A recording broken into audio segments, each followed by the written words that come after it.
But after a few months, strange things started happening.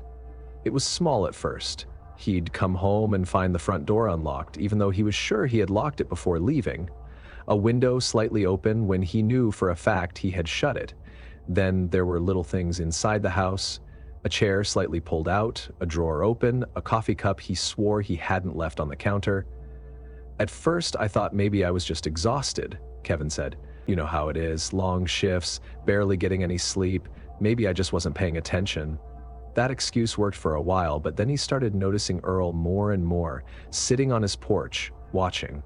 Not in an obvious way, not like he wanted to be noticed, but in a way that made Kevin feel like he was always being studied. When Kevin left for work in the morning, Earl was there. When he came home, Earl was there. He never said anything beyond a polite nod, never acted strange, but there was something off about it.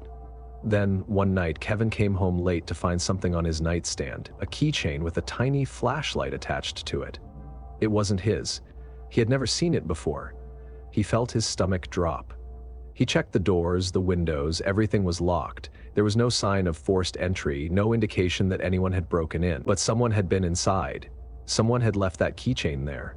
Kevin confronted Earl the next morning. He walked over, held up the keychain and asked, "Did you leave this in my house?" Earl didn't react at first. Then he chuckled, low and slow. "I have no idea what you're talking about," he said. Kevin knew he was lying. That night, he bought security cameras. For a few days, nothing happened. No open doors, no missing items, no strange objects left behind. Kevin started to think maybe he had scared Earl off by confronting him. Maybe that was enough. But then one night, his phone buzzed at 3:12 a.m. Emotion alert. He opened the security app, his hands shaking. The camera feed was grainy, but clear enough to see the side of his house. The darkness stretched across the lawn.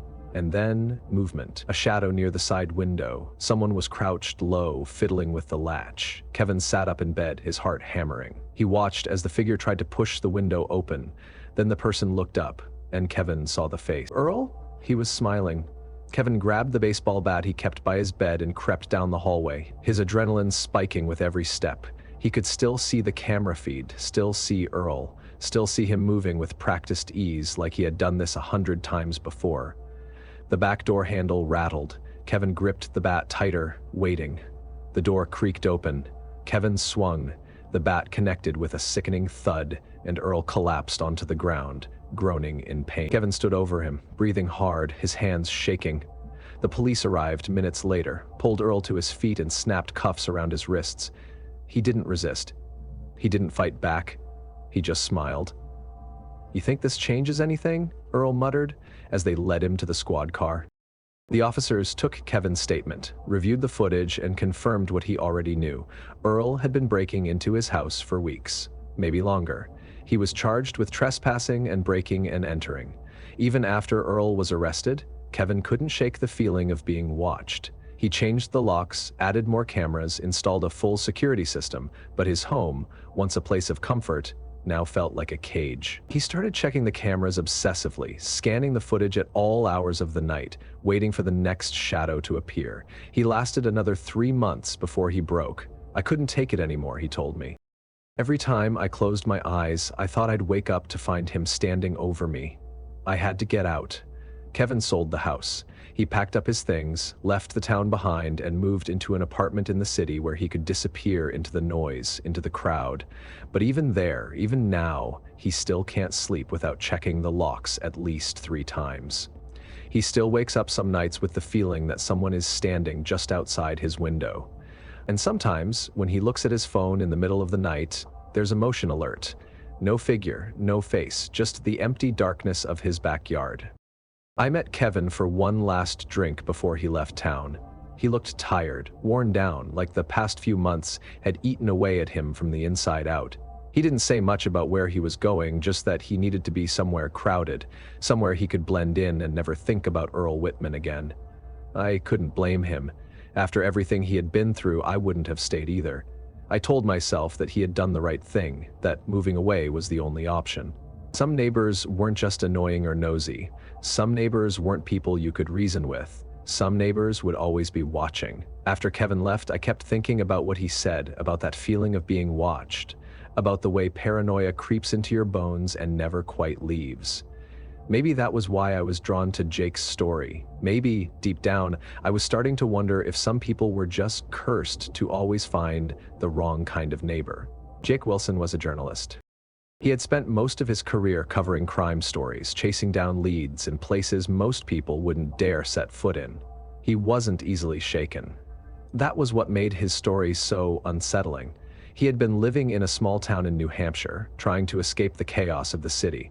The house was cheap, a little run down, but it was quiet, peaceful. It felt like a good place to slow down, to focus on his writing. Then he noticed Mr. Hawthorne. The old man lived across the street in a house that looked like it had been frozen in time. The paint was peeling, the curtains always drawn just enough to keep anyone from seeing inside. At first, Jake didn't pay much attention to him, just another old guy living alone. But the longer he lived there, the more he started to realize something strange. No matter when he left his house, no matter what time of day or night, Mr. Hawthorne was always there, sitting on his porch, motionless, staring. Jake tried to brush it off. Maybe he was just a lonely old man. Maybe this was just what he did, but it never stopped. Even in the dead of night, when the rest of the neighborhood was asleep, Jake would peek out his window and see that same silhouette, that same shape, sitting in the dark, unmoving. It wasn't normal. It wasn't right. Then came the footsteps. The first time it happened, Jake was in bed, half asleep, when he heard them outside his window. Slow, deliberate. Not the quick scurry of an animal, not the distant sound of someone passing by. These were human footsteps, right outside. He shot up, his heart hammering. He grabbed his phone, pulled back the curtain just enough to see nothing. The street was empty, but the feeling didn't go away. The next night it happened again, and then again. Jake started losing sleep. He set up his laptop by the window, hoping to catch something on video, but every time he played back the footage, there was nothing. Just silence, just the empty street.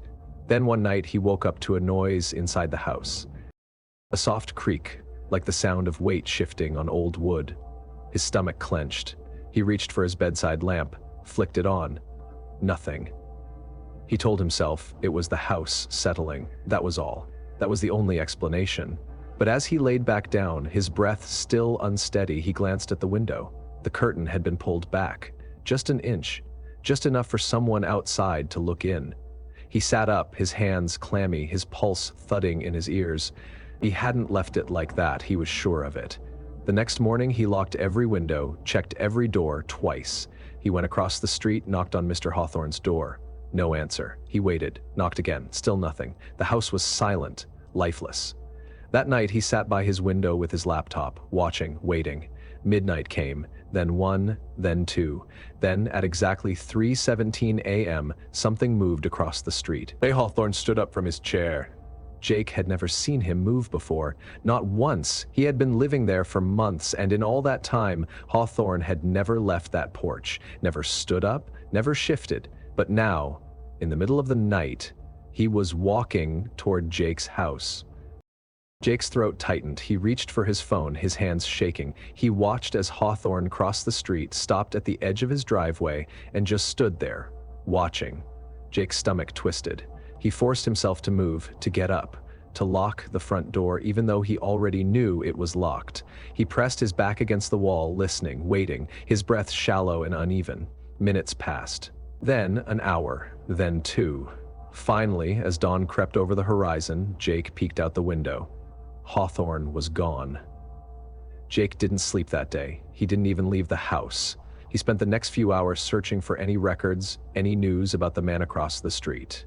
Nothing. No family, no visitors, not even a listed phone number. It was like he didn't exist. That night, as he was brushing his teeth, he noticed something in the mirror. Something taped to the bathroom wall, a piece of paper. He turned slowly, his heart pounding as he reached for it. His hands shook as he unfolded it. 3 words written in shaky, jagged handwriting. I see you. The breath left his lungs. He stumbled backward, knocking over the toothbrush holder, sending it clattering into the sink. He ran to his front door, threw it open, bolted to his car, and didn't look back. He drove through the night, stopping only when exhaustion made it impossible to keep going. He He booked a cheap motel, locked the door, and sat in bed, staring at his phone, wondering if he should call the police. But what could he tell them? That an old man had been watching him? That he had left a note? There was no crime in that. He checked the news every day for the next week. No reports. No mention of Mr. Hawthorne. When he finally worked up the nerve to call a local realtor, he asked about the house across the street from where he had lived. The woman on the phone hesitated. "I'm sorry," she said. "Which house?" "The one across from mine," Jake said. "The old man who lived there, Mr. Hawthorne." Another pause. "Sir, that house has been empty for years." Jake felt his blood turn to ice. "No, that's not right. He lived there. I saw him every day." The woman cleared her throat. "I don't know what to tell you, sir, but no one's lived there in over a decade." Jake hung up without another word. He never went back. It's been 3 years now. He's moved twice since then. Always careful, always checking for curtains that move when they shouldn't, always watching for shadows that linger too long. He knows it doesn't matter where he goes, because wherever he is, whoever he becomes, Mr. Hawthorne will always be watching. Jake Wilson never went back to that house, and I don't blame him. After what happened with Mr. Hawthorne, after finding that note, "I see you," I wouldn't have either. Some places you leave behind and never look back. Some neighbors aren't just odd or intrusive, some neighbors don't seem like they belong in this world at all. That thought stuck with me for weeks, gnawing at the edges of my mind, making me wonder just how many people out there had stories like ours. That's when I heard about Claire and Jason Miller. They had been looking for a quiet place to settle down before their first child was born. Claire was 6 months pregnant when they found the house, a charming 2-story home in rural Texas, far enough from the city to feel peaceful, but close enough that they weren't completely isolated. The price was right, the neighborhood looked safe, and the people seemed friendly. Especially the Morrises. The Morris family lived right next door. Husband, wife, 2 children, a boy and a girl, both around 10 years old. When Claire and Jason first moved in, the Morrises were the first to welcome them. Mr. Morris, a tall, wiry man with deep-set eyes and a permanent smile, shook Jason's hand with enthusiasm. Mrs. Morris brought over a warm apple pie, cooing over Claire's pregnancy, asking if they needed anything. The kids stood by, watching, silent and still. At first, Claire and Jason thought they had lucked out. Nice neighbors, friendly people, nothing to worry about. But as the weeks passed, Claire started noticing things. The Morris children were always outside. They never played, never made noise. They just stood in the yard, facing the Miller house, watching. Sometimes for minutes, sometimes for hours. Claire tried to ignore it. Kids were weird sometimes. Maybe they were just curious. When I first moved into my house, I thought it was the beginning of something good, a fresh start. After years of renting tiny apartments, dealing with loud neighbors, and feeling like I had no space to breathe, I finally had a place to call my own. A modest, single-story house on a quiet street in Portland, Oregon. It wasn't anything fancy, but it was mine, and that was enough. The neighborhood felt safe, the kind of place where people waved from their driveways, kids rode their bikes up and down the street, and you could sit on your porch in the evening without feeling like you had to keep an eye over your shoulder. It was the kind of normal I hadn't had in a long time. The house next door was empty when I moved in. At first I liked that. No noise, no awkward introductions, just peace. But that changed a few weeks later when a moving truck pulled into the driveway next door. I stood by my front window and watched as a man climbed out of the truck. He was tall, broad-shouldered, with a grizzled beard and a heavy, weathered look, like someone who had spent a lifetime working with his hands. He wore a flannel shirt with the sleeves rolled up, exposing forearms covered in deep, jagged scars.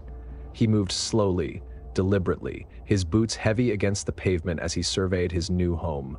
Then, without warning, he turned his head and looked right at me. There was no wave, no nod, no polite smile, just this long, unblinking stare. Cold, calculating, like he was taking the measure of me. I stepped back from the window, suddenly uneasy.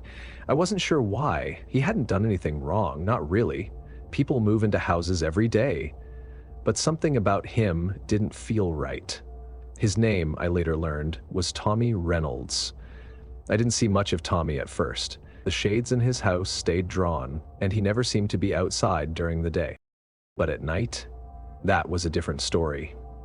I'd sit on my porch after dinner, enjoying the cool evening air, and I'd see him pacing his driveway, hands shoved deep into his pockets, muttering to himself.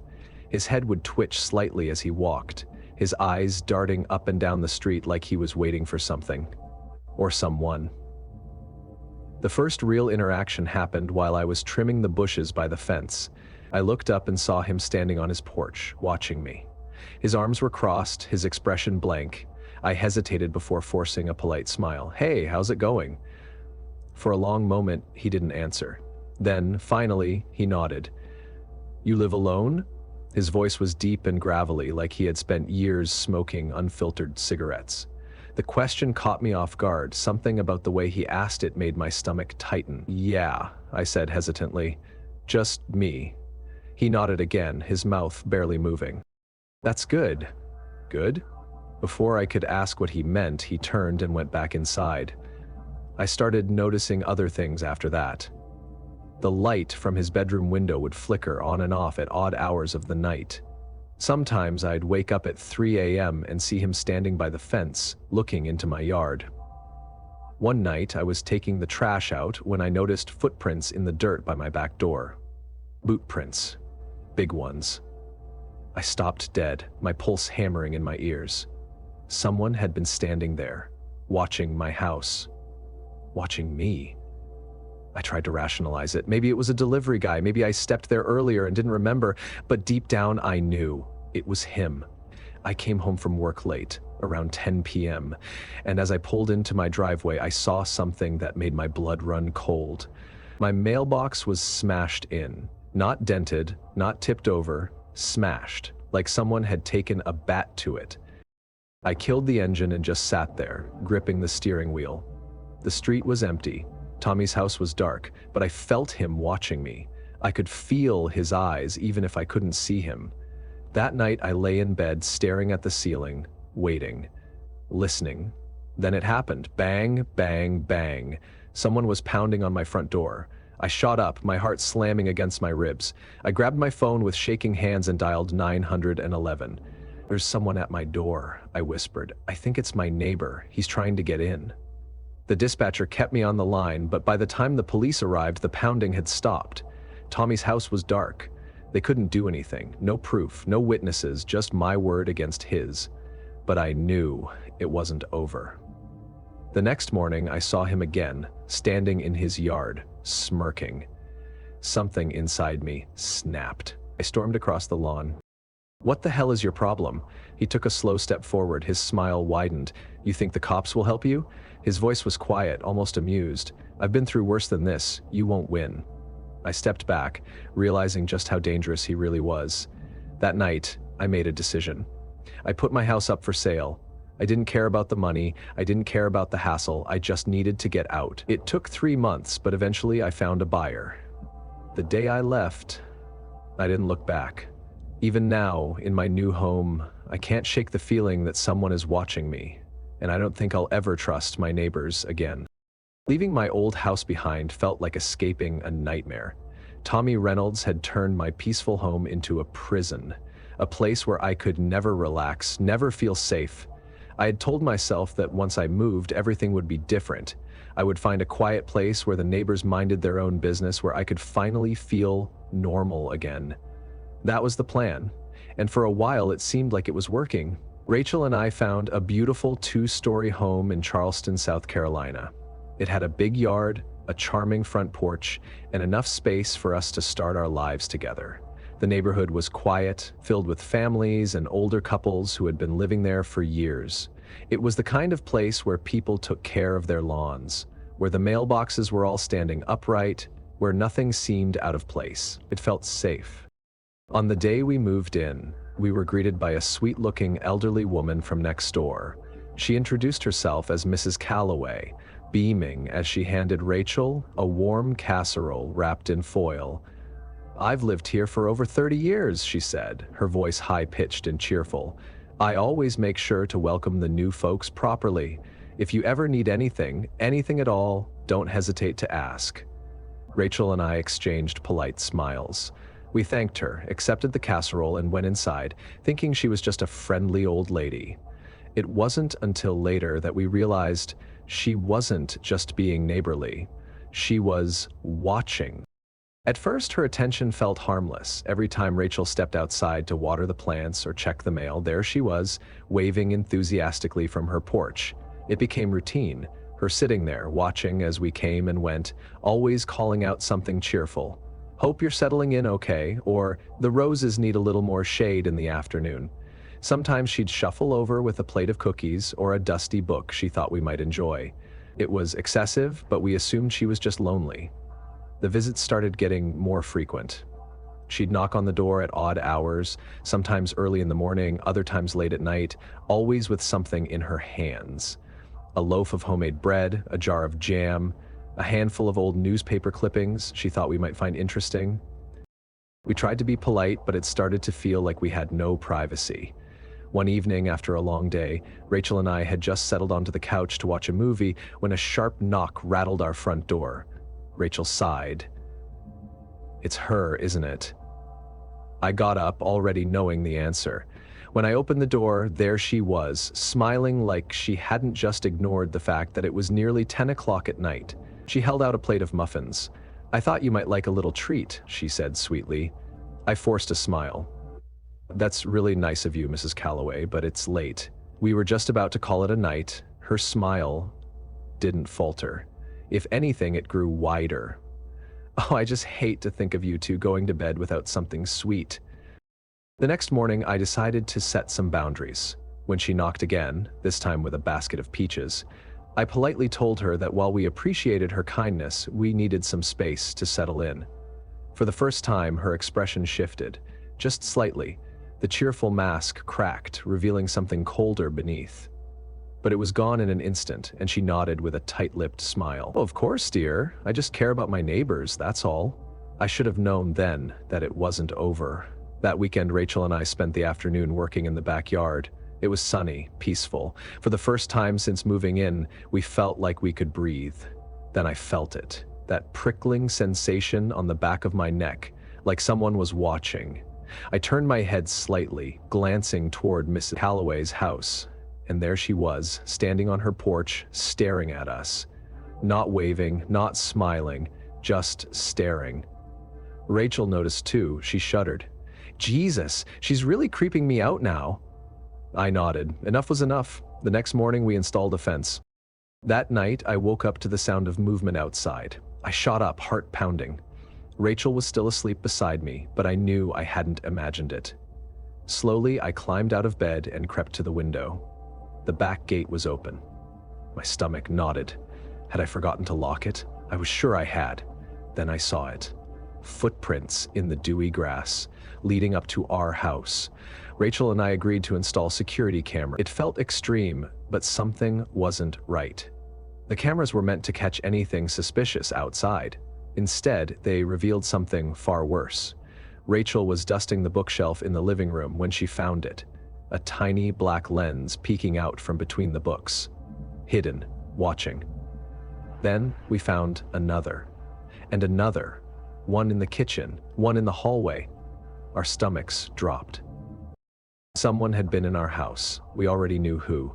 I stormed next door, pounding on her door. When she answered, I held up one of the tiny cameras. "What the hell is this?" Her expression didn't change. If anything, she looked amused. "Oh dear," she cooed. "I was just making sure you were safe." Safe. I felt sick. I called the police that night, but there was no proof that she had placed the cameras. No fingerprints. No evidence. We were trapped. We spent one more sleepless week in that house before we packed our bags. On the morning we left, I glanced at Mrs. Calloway's house one last time. She was standing at her window, smiling. It's been over a year since we left Charleston. We never told anyone the full story. Who would believe us? But sometimes, in the middle of the night, I still wake up feeling like I'm being watched. And I wonder, is she still watching? I had told myself that after what happened with Mrs. Calloway, Rachel and I would never let ourselves get caught in another situation like that again. We had seen what an obsessive neighbor could do, how easy it was for someone to worm their way into our lives, watching, waiting, taking control in ways we never imagined. We swore we'd be careful next time. More guarded, more aware. But even knowing that, even after everything we went through, I still wasn't prepared for what happened to Kevin Draper. Kevin and I worked together years ago. He was a paramedic, a solid guy, someone you'd trust in an emergency. He was level-headed, logical, not the kind of person who panicked easily. When I got a call from him one night, his voice strained and tight, I knew something was wrong before he even said it. "It's happening again," he muttered. "I don't know how, but it is." I met Kevin for drinks the next evening. He looked different. The confident, steady guy I knew was gone, replaced by someone jumpy and exhausted, someone who kept glancing over his shoulder like he expected something to be lurking in the shadows. I asked him what was going on, and at first he just shook his head. "I think my neighbor's been in my house," he said finally. "I don't know how, I don't know why, but I can feel it."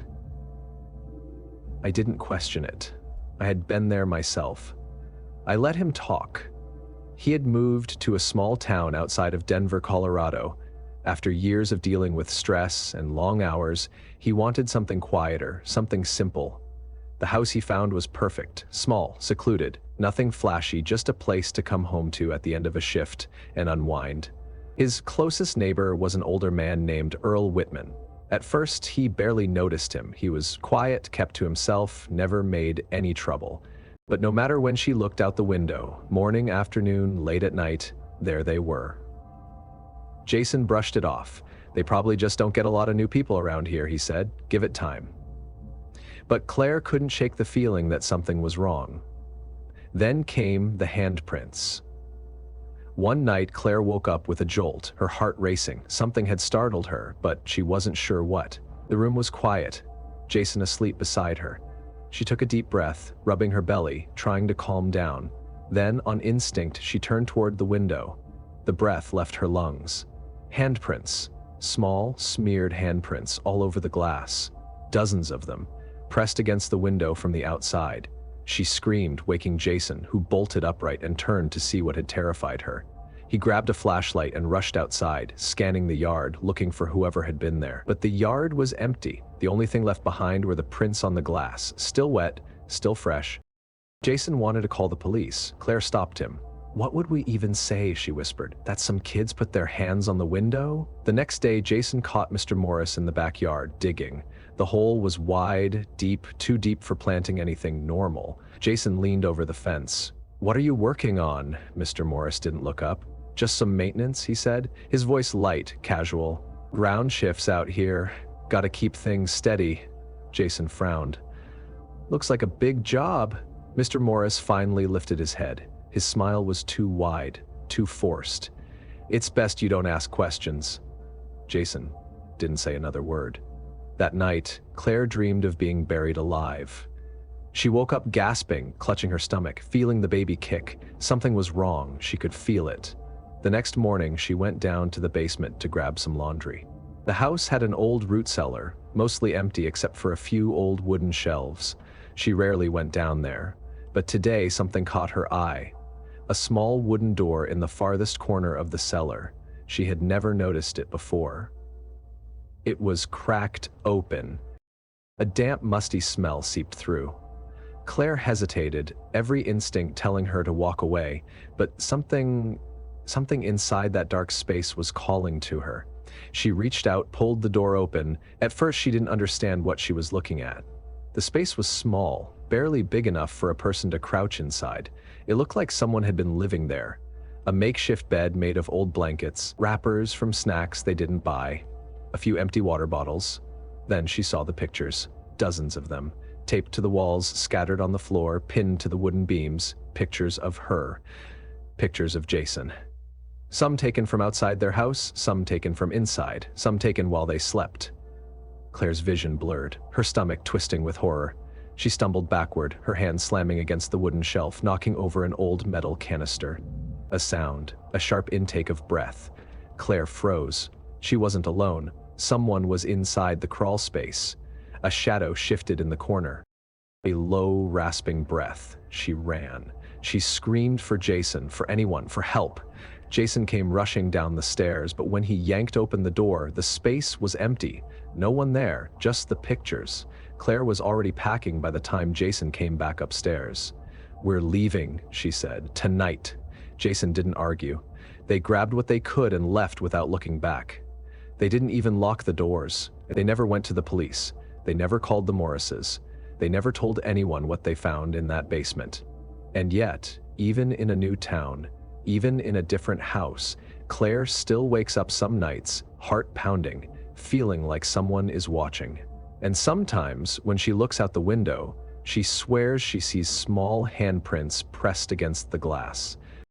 Claire and Jason never went back. They left that house in the middle of the night, taking nothing but their essentials, driving until the roads blurred together and the fear settled into something dull and distant.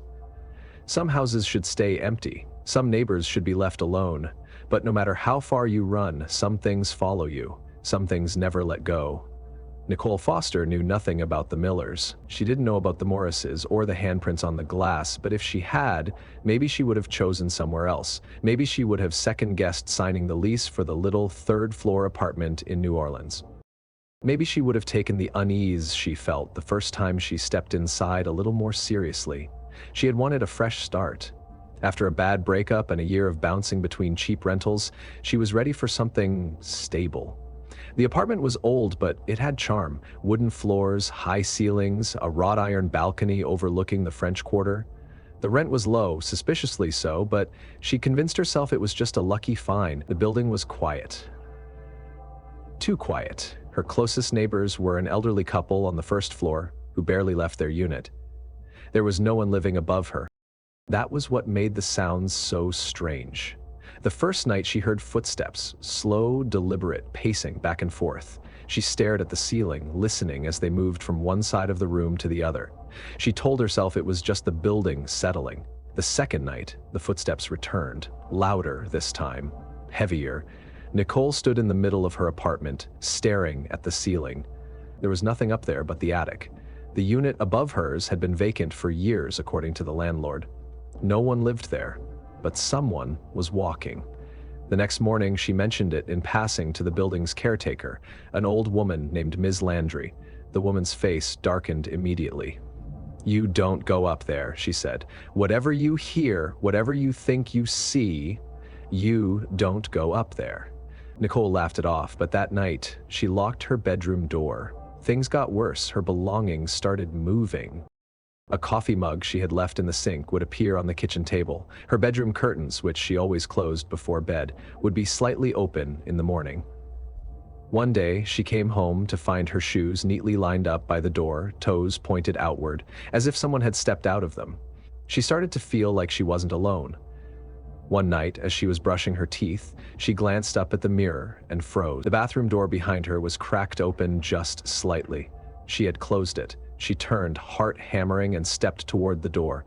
Her hand trembled as she pulled it open, revealing nothing but the empty hallway. But there was something on the floor. A piece of paper. She picked it up, her fingers shaking as she unfolded it. 3 words, written in uneven, jagged handwriting. "I never left." Nicole ran to the front door, yanking at the deadbolt, her breath coming in shallow gasps. She didn't care where she went, she just had to get out. But as she reached for the handle, she heard it. A whisper, soft, right by her ear.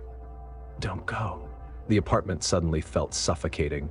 She turned, pressing her back against the door, scanning the room. The air felt thick, heavy, charged with something wrong. The attic. Her eyes flicked to the ceiling. There was a small, square attic door near the hallway. It hadn't been there before. At least, she hadn't noticed it. A faint thud echoed from above. Nicole swallowed hard, forcing herself to breathe. She could leave. She could walk away and never come back, but she knew deep down that wouldn't be the end. She had to see. She dragged a chair from the kitchen and positioned it beneath the attic door. She hesitated, her fingers brushing against the old wooden panel. It was cold. Taking a deep breath, she pushed it open. The attic was small, cramped, the air thick with dust and something rotting. A dim sliver of moonlight streamed through a small window, casting long shadows across the space, and then she saw it. A mattress. Old, filthy, flattened from years of use. Next to it, a pile of blankets, crumpled snack wrappers, a stack of yellowed newspapers. Someone had been living here. Her stomach twisted as she stepped forward, her breath coming in shallow gasps. Then she saw the Polaroids. Dozens of them, spread across the wooden beams taped to the walls. Some new, some faded with age. They were all of her. Pictures of her sleeping. Pictures of her brushing her hair, making coffee, standing in front of the mirror. Pictures taken from inside her apartment. The room spun. She clutched the edge of the mattress to steady herself, bile rising in her throat. A rustling noise came from the far side of the attic. Nicole froze. Something shifted in the shadows, a shape, small and thin, hunched in the corner. She could only see the outline, but she could hear the breathing, shallow, ragged, too fast. Then, the whisper. "I never left!" Nicole screamed. She stumbled back, nearly falling through the attic opening. She didn't stop to close it, didn't stop to grab anything. She ran. Down the stairs, through the front door, out into the humid New Orleans night. She never went back. The next day, she sent for her things. She didn't pack them herself. She couldn't. She didn't care about losing the security deposit, about explaining anything to the landlord. She just needed to be gone. She moved into a new apartment across town, in a building with no attic, no crawl spaces, no places for someone to hide. But sometimes, when she's falling asleep, she still hears it. A soft whisper through the vents, a slow, deliberate creak above her ceiling. And when she wakes up in the middle of the night, heart racing, skin damp with sweat, she forces herself not to look at the window. Because some mornings, she swears the curtains are open, just a little wider than they were before. If there's one thing these stories have taught me, it's that you never truly know who your neighbors are. We like to believe that home is a safe place, that the walls around us protect us from the dangers outside, but sometimes the real threats aren't lurking in dark alleys or abandoned buildings. They're living right next door. Each of these stories started the same way, with trust. Mark thought he was getting a fresh start, only to realize his neighbor had other plans. James and Rachel welcomed kindness, only to find it had turned into obsession. Kevin ignored the small signs, thinking he was just being paranoid, until the truth came crashing through his door. Jake believed in logic, in evidence. But what happens when the thing watching you shouldn't even exist? Claire and Jason wanted a family, a peaceful life, only to discover they were being watched, studied, stalked. And Nicole? She just wanted to move on, only to find that some things never really leave. So, what's the lesson here? Be aware. Pay attention to the details. Trust your instincts. If something feels off, it probably is. That gut feeling, that creeping sensation at the back of your mind, it's there for a reason. It's easy to brush off the small things, a door left open when you're sure you locked it, a neighbor who seems a little too interested in your schedule, an unfamiliar sound in the middle of the night. But the small things add up. They always do. Not every bad neighbor is a psychopath. Not every odd behavior means you're in danger. But the reality is, we live closer to strangers than we think. We pass them in the hallways, share walls with them, wave at them across the fence. And sometimes, they're watching more than they should be. So if you ever feel like you're being watched, don't ignore it. Lock your doors, check your windows. And if the feeling doesn't go away, maybe it's time to leave. I want to thank every single one of you for listening to these stories, for supporting this channel, for sharing your own experiences in the comments. Your stories matter. Every time you hit like, subscribe, or share a video, you help keep this community growing, and that means the world to me. If you've ever had a neighbor who made your skin crawl, I want to hear about it. Drop your story in the comments below, because sometimes the scariest things aren't ghosts or monsters. Sometimes they live right next door. Stay safe, stay aware, and I'll see you in the next nightmare.